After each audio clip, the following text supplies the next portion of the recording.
सूत्रों के हवाले से यह खबर है कि एलएसी पर जो भारतीय सैनिक जिन्होंने अपना बलिदान दिया है उनकी संख्या 3 नहीं है बल्कि उनकी संख्या 20 बताई जा रही है। ताजा खबर एएनआई के हवाले से, एएनआई का ट्वीट मेरे मोबाइल में इस वक्त मैं देखकर हैरान हूं, जिसमें कहा गया है कि कम से कम 20 भारतीय सैनिकों की शहादत हुई है कल की झड़प में।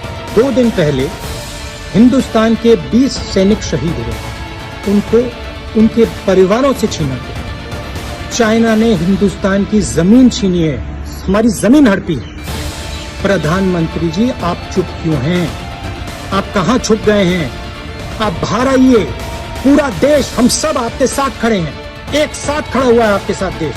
बाहर आइए, देश को सच्चाई बताइए, डरिए मत। हमारे जवानों का बलिदान व्यर्थ नहीं जाएगा।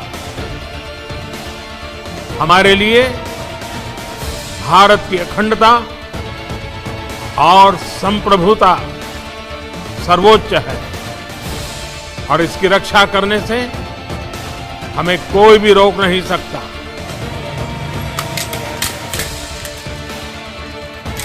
ये चाइना का पानी है।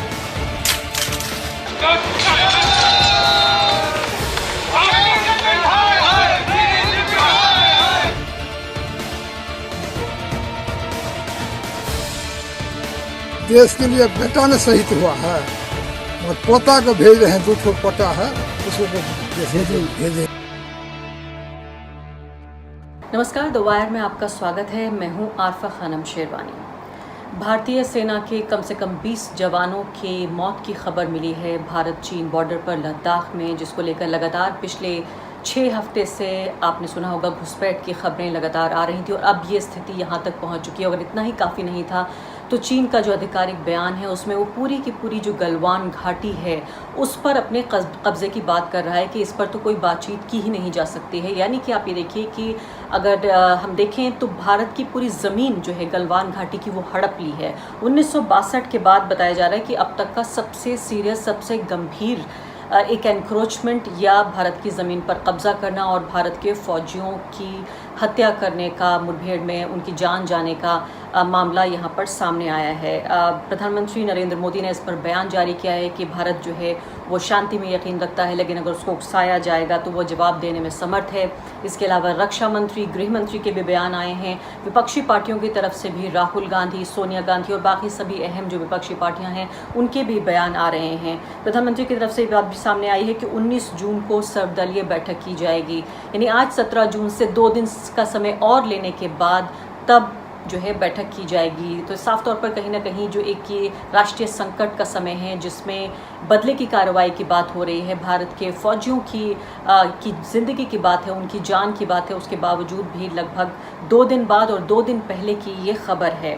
इसी मुद्दे पर ख़ास चर्चा के लिए कि इस वक्त जो एक नेशनल रिस्पांस, जो एक राष्ट्रीय प्रतिक्रिया क्या होनी चाहिए, क्या वाकई विपक्षी पार्टियों से जो बातचीत अब तक पिछले 6 हफ्ते से नहीं हो पाई वो क्यों अपने आप में जायज़ नहीं है। मेरे साथ 2 खास मेहमान मौजूद हैं। प्रोफेसर मनोज झा हैं, आरजेडी के प्रवक्ता हैं, और साथ ही प्रोफेसर गौरव वल्लभ हैं, कांग्रेस पार्टी के प्रवक्ता। इन दोनों मेहमानों से हम बातचीत करेंगे और देखने की कोशिश करेंगे कि क्यों जो पारदर्शिता एक लोकतंत्र की जो आत्मा मानी जाती है, क्यों नरेंद्र मोदी सरकार ने पारदर्शिता नहीं बरती। क्योंकि आपको याद होगा इसी कार्यक्रम में मैंने 10 जून को अजय शुक्ला के जो डिफेंस जर्नलिस्ट हैं उनसे मैंने बातचीत की, तो उन्होंने कहा था 10 जून को कि जो पीएलए है, चीन की जो सेना है, उसने किसी भी तरह की बातचीत से घुसपैठ के बारे में इनकार कर दिया है।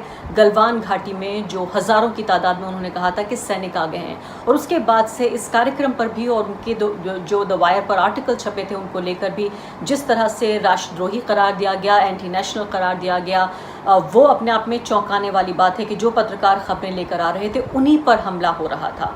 तो अब मैं इन दोनों मेहमानों की तरफ रुख करती हूँ, उनसे बातचीत करती हूँ। सबसे पहले गौरव वल्लभ जी, मैं आपसे ही जानना चाहती हूँ कि राहुल गांधी का मैं बयान सुन रही थी, वो ये कह रहे थे कि नहीं, प्रधानमंत्री को डरने की ज़रूरत नहीं है, वो बाहर निकल के आ जाएं, हम उनके साथ हैं। ऐसे समय में जबकि एक राष्ट्रीय संकट की घड़ी हो, राहुल गांधी क्यों चुटकी क्यों ले रहे हैं प्रधानमंत्री से? मैं ये कह रहा हूँ कि 45 दिन हो गए, देश के बड़े रक्षा विशेषज्ञ कह रहे हैं, सैटेलाइट इमेज का हवाला देके कह रहे हैं, देश के पूर्व सेनाध्यक्ष कह रहे हैं, नॉर्दर्न कमांड के जीओसी रहे हुए लेफ्टिनेंट जनरल्स कह रहे हैं, राहुल गांधी जी कह रहे हैं कि भैया ये सैटेलाइट इमेजेस क्या दिखा रही है। ये गलवान घाटी हो, पैंगोंग त्सो लेक का एरिया हो, हॉट स्प्रिंग का एरिया हो, सिक्किम में नाकुला का एरिया हो, वहां पर चीनी सेना का जमावड़ा है और आप चुप बैठे हो। और आज जब पहले 3 कैजुअलिटीज की शहीदों की बात आई, अब कल शाम को 20 की आ गई, उसके बाद 20, 20, 43 ऐसे बताया जा रहा है जैसे कोई वीडियो गेम चल रहा है। शर्म नहीं आती न्यूज चैनल्स वालों को? 20, 43 क्या 43 की क्या बात है? 20 जवान हमने खोए हैं। और क्यों खोए और कितने और हमारे लापता है, क्यों नहीं हमको देश को बताया जाता है कि वस्तु स्थिति क्या है, क्या सीमा पर क्या पोजीशन है, ये बताया नहीं जाता है देश को। और जब भी सवाल पूछो बोलते 62 का भारत नहीं है। अरे 62 में भी लड़ाई लड़ी थी हमने, घुटने नहीं टेके थे। 67 में अंदर घुस के चीन को मारा था हमने। और आप बार बार पुराना एक दूसरा देश नेपाल देश के भूगोल को चेंज करने की बात कर रहा है, जो भारत माता की भूमि को अपना भाग बता रहा। आप चुप बैठे हो, विदेश मंत्री चुप, रक्षा मंत्री चुप। हाँ, देश के गृह मंत्री बिहार और बंगाल में चुनावी रैलियां कर रहे हैं इस दौरान। मुझे लगता है ये ऐसी आपदा के दौरान पूरा देश में स्वास्थ्य व्यवस्था चरमराई हुई है, आर्थिक स्थिति न्यूनतम लेवल पे, चीन अंदर घुस आया है, नेपाल नक्शा चेंज कर रहा है, कोई बात नहीं करता सिवाय गृह मंत्री के। वो भी एलसीडी टीवी पे बोलते हैं, वो एलईडी टीवी पे चुनावी रैली में। शर्म आनी चाहिए इन लोगों को। कर क्या रहे हैं ये देश के साथ। मनोज झा जी, ये बताइए कि प्रधानमंत्री का बयान आया है कि हम शांति में विश्वास रखते हैं, लेकिन अगर हमें परेशान किया गया तो हम जवाब देने में समर्थ हैं। यानी साफ तौर पर उन्होंने एक तरह से जो भारत का ऑफिशियल स्टैंड रहा है कि हम पहले एक्शन नहीं करते हैं, उसको एक तरह से मेंटेन रखा है। अमित शाह जी भी बोल गए हैं, अब होम मिनिस्टर का भी बयान आ गया है। लेकिन मुझे ये बताइए कि इस दलील में कितना दम है कि ये जो राष्ट्रीय सुरक्षा से जुड़ी हुई जो सूचनाएं हैं ये आम नहीं की जाती हैं। इससे जो विरोधी देश है, खासकर जो आप पर हमला कर रहा है, जो आपके सैनिकों को मार रहा है, जमीन पर कब्जा कर रहा है, उसको एक एडवांटेज मिलता है। क्यों ऑपोजिशन इस बात पर इतना जोर दे रहा है कि इसको पब्लिक करिए? नहीं आरफा जी, एक मुआफी के साथ एक बात साफ तौर पे कहूंगा कि अपोजिशन ने ये नहीं कहा कि स्ट्रेटेजिक लोकेशन को पब्लिक करो। अपोजिशन लगातार कह रहा था कि अगर डोनाल्ड ट्रंप पंच बनने को तैयार बैठे हैं, आर्बिट्रेट करने को, मीडिएट करने को, तो मेरे देश में क्यों नहीं पता चल रहा है? मैं बता रहा हूं, महीने भर से ये सब चल रहा था। All is well, all is well, all is well बताया गया। 6 दिन पहले जब डिफेंस मिनिस्टर कहते हैं कि स्थिति तनावपूर्ण है, एक्सेसिव डिप्लॉयमेंट चाइनीज साइड से हुई है, तब भी जो rest of the political establishment है वो चुप्पी साध के बैठा रहा। हम ये नहीं कह रहे थे। जब इस तरह की कभी कोई क्राइसिस आती है, एक स्वस्थ पारदर्शी लोकतंत्र में अपेक्षा की जाती है कि आप देश को विश्वास में लें। आप कैसे लेंगे देश को विश्वास में? 135 करोड़ लोगों से तो घर घर जाके बात नहीं करेंगे। आप पार्लियामेंट की इमरजेंसी मीट कन्वीन करेंगे और या ऑल पार्टी मीट करेंगे, जो कि थैंकफुली अभी प्राइम मिनिस्टर ने 3 घंटे पहले कहा है कि 19 को बात करेंगे। अब आप टाइमलाइन देखिए, आपके 3 बजे सुबह परसों ये घटना होती है, कल दोपहर तक कोई ब्रीफिंग नहीं, अभी भी official briefing stating the facts नहीं हुई है। चाइना के स्पोक्स पर्सन, चाहे चाइनीज फॉरेन मिनिस्ट्री के हों या डिफेंस मिनिस्ट्री के हों, प्रोवोकेटिव तरीके से बयान दे रहे हैं। प्रोवोकेटिव, वो हमको कह रहे हैं कि हमने प्रोवोक किया। हमारी ओर से कोई बयान नहीं। प्रधानमंत्री जी ने कहा अखंडता और राष्ट्र की संप्रभुता, लेकिन राष्ट्र की सुरक्षा, संप्रभुता और अखंडता के लिए आवश्यक है कि राष्ट्र को आप विश्वास में ले। एक मैं आरफा जी कहूंगा, विपक्ष पे बहुत आरोप लगा। कल भी मैं पहले लोगों में से था जिन्होंने ऑल पार्टी मीटिंग की मांग की। मेरी मां ने मुझे एक 62 ईस्वी का एक स्लोगन भेजा जो विपक्ष के लोग लगाते थे, घर का दुश्मन घर पे बैठा, बाहर भेजे फौज, नेहरू मेनन घर में बैठे मना रहे हैं मौज। क्या आज के दिन विपक्ष अगर ये स्लोगन दे दे, आपने उदाहरण दिया ना कि चुटकी लेने का, राहुल जी की टिप्पणी में चुटकी नहीं, मान लीजिए उन्होंने एक प्रतीक का इस्तेमाल किया कि आप कहां छुपे हैं, डरिए मत। लेकिन अगर इस तरह का स्लोगन मैं आज लगा दूं और कहूं कि मेरे प्रधानमंत्री कहां है, रक्षा मंत्री कहां है, घर में, ये हमारे अभी पूरे डिस्कोर्स में एक और चीज हुई है आरपा जी, हमारे डेमोक्रेटिक डिस्कोर्स का स्खलन हुआ है। हम यहां पहुंच गए हैं जहां अगर एक शब्द पूछ लें तो कहा जाएगा कि देशद्रोही है। सरकार और देश अलग अलग चीज है। मैं देश से मोहब्बत करता हूं इसलिए सरकार से सवाल पूछूंगा। हमने यूपीए से भी पूछा, उससे पहले भी पूछा, हम आगे भी पूछेंगे। देश के लिए मोहब्बत और सरकार के लिए मोहब्बत दो अलहदा चीजें हैं, दो अलग चीजें हैं, और ये लोग बिसरा बैठे हैं। लेकिन मनोज झा जी, बात ये कही जा रही है कि जो भी हमारे राजनीतिक जो डिफरेंसेस हैं, जो पॉलिटिकल डिफरेंसेस हैं, उनको एक तरफ करके अभी ये एक हमारे लिए इमोशनल मौका है। हमारे देश में सैनिक मारे गए, हमारी जो संप्रभुता है उस पर हमला है, पूरी घाटी पर कब्जा करने की बात कर रहा है चीन। तो ऐसे में अगर उन्हें ये पता चलेगा कि अंदरूनी हमारे यहाँ डिफरेंसेस हैं या एक टूटन है भारतीय समाज में या भारतीय राजनीति में, तो इसका फायदा उन्हें मिलेगा। क्या अगर इसमें भाजपा की नहीं कांग्रेस पार्टी की सरकार होती, या मैं कह रही हूँ कि आरजेडी अगर उसमें कोalition पार्टनर होता, तो क्या हालात अलग होते? इसमें बीजेपी का मैं जानना चाहती हूँ कि अगर हम आरोप भी लगाएं प्रधानमंत्री पर या बीजेपी पर, तो क्या चीन ये देखकर हमला कर रहा है कि देश में राज किसका है, कौन सी पार्टी सत्ता में है? नहीं आरफा जी, मैं समझता हूं कि मैं साफ कर दूं एक बात। चाइना ने भूतकाल में भी ऐसा किया है। जब हम कहते हैं कि लोगों को भरोसे में लो, हम सिर्फ ये कहते हैं ना कि अगर आज ऑल पार्टी मीट होती, हमें ब्रीफ कर दिया गया होता तीन हफ्ते पहले, एकजुटता का आलम अलग होता। आज हम हताशा में हैं, थोड़ी परेशानी में है। शहादत सवाल छोड़ के जाती है आरफा जी। हम सब शहादत को नमन करके, प्रणाम करके उन सवालों को लेना पसंद नहीं करते हैं। और हाँ, दूसरी चीज मैं जरूर कहना चाहूंगा, China is a single party majoritarian state. Hindustan एक डेमोक्रेसी है। एक डेमोक्रेसी के नाते हम हमेशा, हमारा डिफॉल्ट टेम्पलेट पीस का रहता है, लेकिन शांति स्वाभिमान की कीमत पर नहीं। इसलिए कंपेयर करना चाइनीज पॉलिटिकल सिस्टम को और इंडियन पॉलिटिकल सिस्टम को, अरे अटल जी तो भेड़ लेकर के चाइनीज दूतावास में गए थे, क्या क्या नहीं कहा था पंडित जवाहरलाल नेहरू जी को। और आज तो हम सिर्फ इतना कह रहे हैं, so please call all of us, so sit down, क्योंकि आत्म केंद्रित निर्णय हमेशा बेहतर नहीं होते हैं। Collective wisdom is always better, more often than not the individual wisdom. Churchill की वॉर कैबिनेट आप याद करिए, चर्चिल की वॉर कैबिनेट जब बनी थी सेकेंड वर्ल्ड वॉर में, अपोजिशन के लोग भी उसके मेंबर थे। प्रधानमंत्री जी को दिल बड़ा करना होगा, क्योंकि हिंदुस्तान का दिल बड़ा है। हमें संकुचित दृष्टिकोण से नहीं सोचना चाहिए। गौरव वल्लभ जी, प्रधानमंत्री ने ये भी ट्वीट किया है कि 2 दिन बाद 19 जून को जो है सर्वदलीय बैठक होगी। तो ऐसा नहीं है कि वो विपक्षी पार्टियों को साथ में लेकर नहीं चलना चाह रहे हैं, लेकिन बार बार लोग इस बात का जवाब मांग रहे हैं कि ये 1962 का बचा कुचा जो विरासत है, ये उसका खमियाजा भुगतना पड़ा है। अगर जवाहरलाल नेहरू ने इस बात को वहीं खत्म कर दिया गया होता, तो 50 साल बाद अब जो है ये हमारे सामने 55 साल बाद ये बातें सामने नहीं आ रही होती। तो क्या आप ये मानते हैं कि इतिहास का बचा कुचा कचरा या बची कुची जो विरासत है, उसका खमियाजा आज के भारत को भुगतना पड़ रहा है? आरफा जी, मैं इस बात से मेरे को बेहद आपत्ति है। 1962 में भारतीय सेना ने युद्ध लड़ा था, कुर्बानियां दी थी। मेजर शैतान सिंह, परमवीर चक्र, मारवाड़ के लाल ने अपनी जान दी थी। वो इस बात को अंडरमाइन करते हैं रोज आके। 1967 में हमने चीन की फौज को घर में घुस के मारा है और 380 प्रिसाइसली चाइनीज जवान हमारी सेना ने मारे हैं।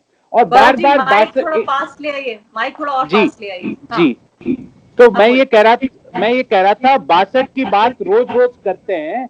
62 में अब में भी हमने युद्ध लड़ा था। परमवीर चक्र विजेता मेजर शैतान सिंह ने अपने प्राणों की आहुति दी थी भारत माता के लिए। 1967 में हमने घर में घुस के 380 चीनी सैनिक मारे हैं। अब मेरा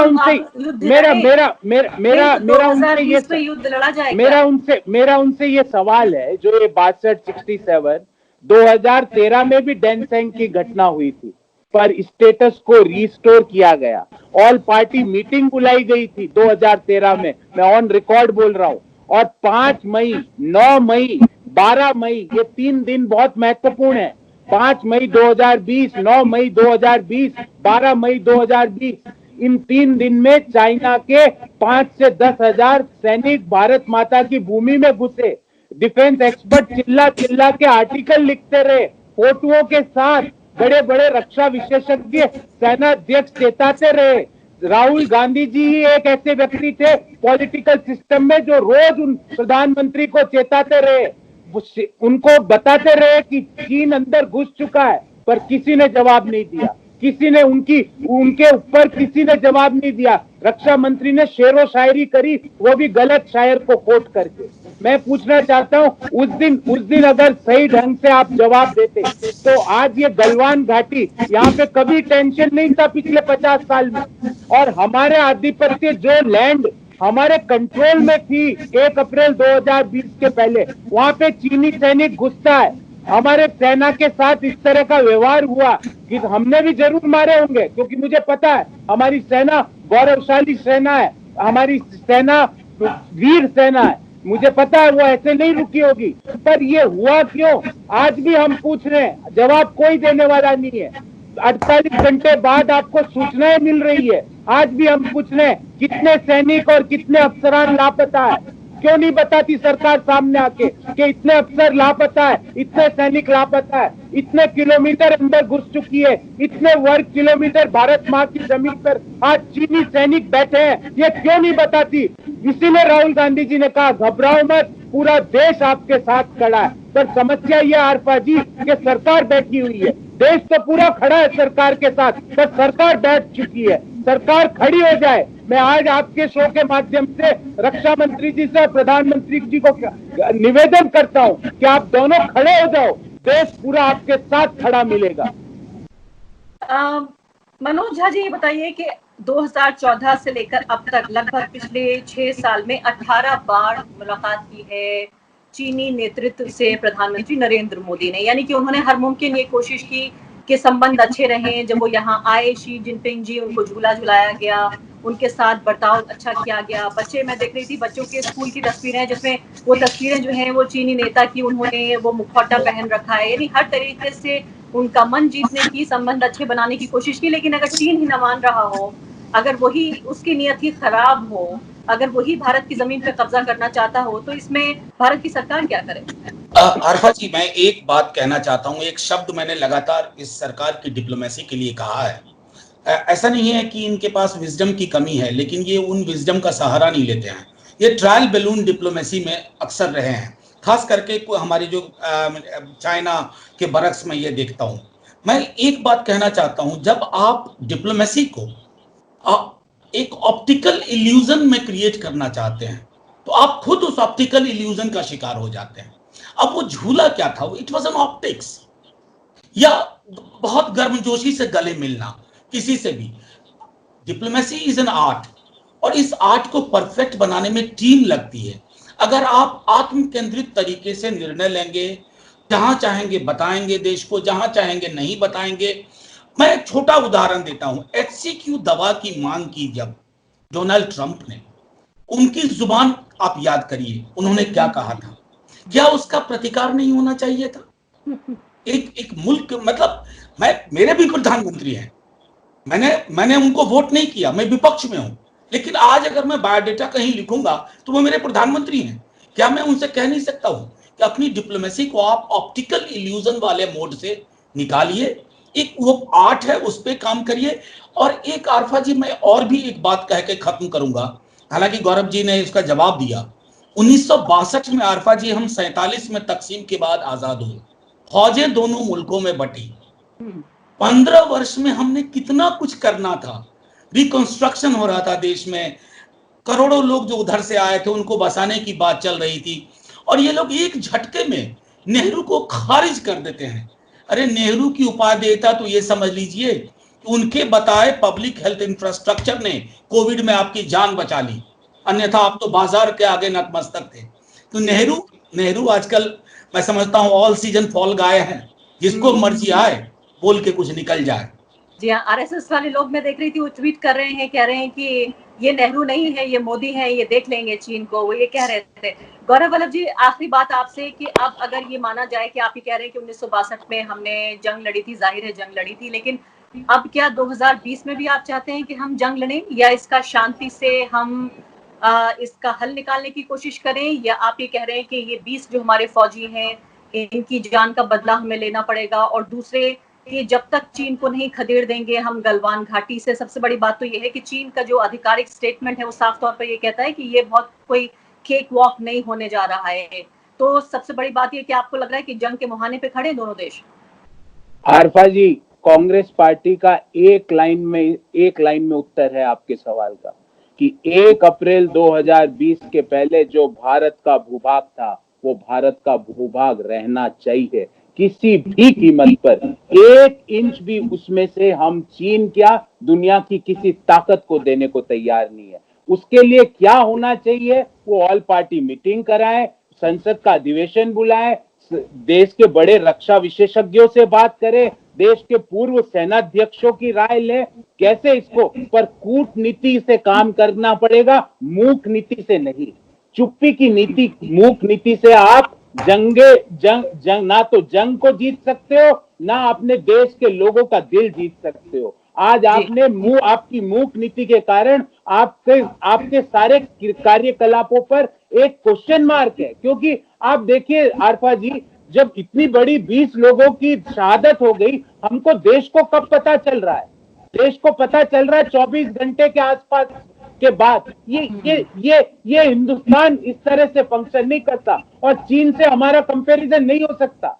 चीन भले ही 100 साल भी ना बताए, क्योंकि उसकी एक अलग प्रक्रिया है। हम लोकतंत्र में हैं। आप हमारे लोगों को, जिन परिवारों ने अपने बच्चे खोए हैं, पति खोए हैं, भाई खोए हैं, उनको आप 24 घंटे बाद ये इत्तला कर रहे हो। अभी भी हमने आज भी एक सवाल पूछा है कि कितने लोग लापता है, क्यों नहीं बताते सामने आके? इसीलिए राहुल गांधी जी कह रहे हैं कि देश आपके साथ खड़ा है, सरकार के साथ खड़ा है, आप खड़े हो जाइए। और मैं सरकार के नुमाइंदों से हाथ जोड़ के विनती करता हूं, अगर वो आपका ये शो देख रहे हैं, कि बार बार इतिहास की बात ना दोहराए, अगर इतिहास से ज्यादा भूगोल की चिंता करें, क्योंकि नेपाल देश के मैप को चेंज कर रहा है, वो ज्यादा महत्वपूर्ण है। अभी भूगोल की क्लास चल रही है, इतिहास की क्लास चलेगी जब हम बता देंगे कि आरएसएस ने क्या किया था 62 में, और आरएसएस जब जंग फौजें लड़ रही थी, जब कहां छुप के बैठी थी, वो सब इतिहास के बता देंगे। पर आज समय नहीं है। आज मैं ये भी बात नहीं करूंगा कि मल्लापुरम में जो मूंगफली खा रहे थे 2019 के मल्लापुरम के बीच पे खा रहे होंगे, वो चाइना में सिकी हुई मूंगफली थी कि नहीं, मुझे नहीं पता। मुझे ये भी नहीं पता कि साबरमती के किनारे क्या बात हो रही थी। मैं डोकलाम का जिक्र भी नहीं करूंगा, क्योंकि आप तो एजेंडा लेस मीटिंग करते हो। आप खुद ही बताते ही नहीं हो, आपको खुद को ही नहीं पता कि क्या बात करेंगे। एजेंडा लेस मीटिंग की तो मतलब यही हुआ, जितना अंग्रेजी को हिंदी में मैं समझता हूँ। तो आप देश को क्या बताओगे? मैं डोकलाम की भी बात नहीं करूंगा, क्योंकि डोकलाम में भी आज आरपा जी परमानेंट स्ट्रक्चर बन चुका है। मैं उसकी बात नहीं करूंगा, पर मैं ये बात जरूर करूंगा, 1 अप्रैल 2020 के पहले की जो भारत माता की भूमि है, उसके 1 इंच की रक्षा के लिए जो भी करना पड़े, सरकार, सेना, उसके साथ पूरा देश, कांग्रेस पार्टी खड़ी। बहुत बहुत शुक्रिया आपका गौरव वल्लभ जी, और साथ ही डॉक्टर मनोज झा, आप दोनों का बहुत बहुत शुक्रिया। आप दोनों की बातचीत से जो लबे लुबाब निकल रहा है वो यही कि देश एक साथ खड़ा हुआ है, सरकार के साथ भी खड़ा हुआ है, लेकिन सरकार ही पर्दादारी बरत रही है, पारदर्शिता नहीं बरत रही है, जिसमें देश को ये पता चले कि पिछले कई हफ्तों से क्या हो रहा है। खासकर ये बात बहुत फिक्र की, चिंता की है कि दुनिया के सबसे बड़े लोकतंत्र में जब पत्रकार सवाल उठा रहे हैं, वो काम जो कि सरकार का है जनता को इन्फॉर्म करना, वो पत्रकार कर रहे हैं, तो उनको देशद्रोही बताया जा रहा है। मैंने खुद वायर पर कम से कम 3 कार्यक्रम किए हैं जब चीन का ये पूरा तनाव सीमा का हो रहा था, लेकिन उसके बावजूद भी आप प्रतिक्रियाएं अगर सोशल मीडिया पर देखें तो बहुत ज्यादा तकलीफ देने वाली है। बहुत बहुत शुक्रिया आप दोनों मेहमानों का। उम्मीद हम ये करते हैं कि जंग की नौबत ना आए और ये सब कुछ शांति से निपट जाए। Thank you Arpa ji. The Wire के और वीडियोस देखने के लिए सब्सक्राइब करें और बेल आइकन पर क्लिक करें। स्वतंत्र पत्रकारिता की आर्थिक मदद करने के लिए डिस्क्रिप्शन में दिए गए लिंक पर जाएं और अपनी राशि चुनें।